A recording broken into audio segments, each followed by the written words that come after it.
देखो बेटा, R1 व R2 त्रिज्याओं के दो चालकों के पृष्ठों पर आवेशों के पृष्ठ घनत्व बराबर है। पृष्ठों पर विद्युत क्षेत्र की तीव्रताओं का अनुपात ज्ञात करना है। ये बेटा 2012 और 2017 में बोर्ड में आया हुआ क्वेश्चन है, तो इसको बेटा ध्यान से देख लेना, बड़ा इम्पोर्टेंट क्वेश्चन है, ये भी इम्पोर्टेंट है। देखो बेटा, उसने कही है दो R1 व R2 त्रिज्या के दो पृष्ठ। तो पहले पृष्ठ ले लेते हैं। एक पृष्ठ ये हो गया और एक पृष्ठ ये होगा। ये R2 हो गया आपका और ये बेटा R1 हो गया। पृष्ठ है तो इसको S1 मान लो, इसको S2 मान लो। इस पर प्लस Q1 आवेश मान लो, इस पर प्लस Q2 आवेश मान लो। विद्युत क्षेत्र की तीव्रता की बात कर रहा है।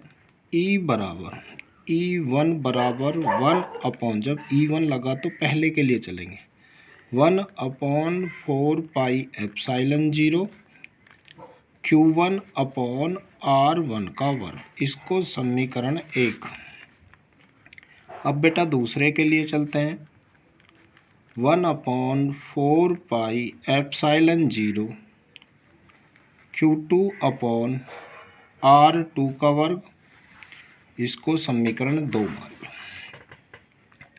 अब उसने कही है कि पृष्ठों के घनत्व बराबर है, अर्थात आवेशों के पृष्ठ घनत्व बराबर है, अर्थात सिग्मा 1 बराबर सिग्मा 2। सिग्मा 1 का सूत्र होता है बेटा Q1 4 पाई, यहाँ एप्सिलॉन 0 नहीं होता, R² बराबर हो जाएगा आपका Q2/4 पाई, एप्सिलॉन नहीं होता R2, और इस पे भी वर्क हो जाएगा।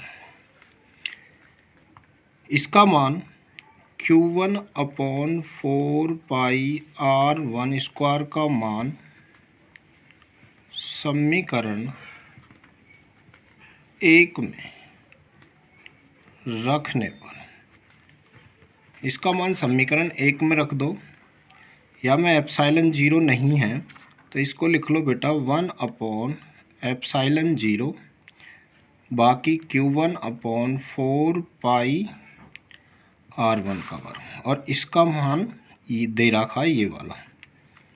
तो E1 is equal to 1/एप्सिलॉन 0 Q2/4 pi R2 का वर्ग, अर्थात ये हो जाएगा बेटा Q2/4 पाई एप्सिलॉन 0 R2 का वर्ग। इसे समीकरण 3 मान लो। समीकरण 3 में समीकरण 2 से भाग देने पर, ये भाग दे दो भाई समीकरण ये वाला।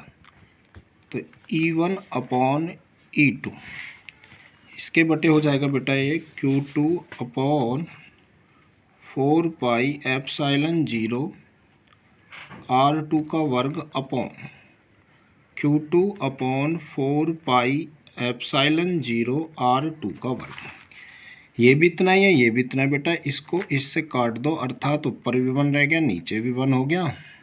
ये हो जाएगा E1/E2 बराबर 1:1, और इसका आंसर बेटा D आ जाएगा।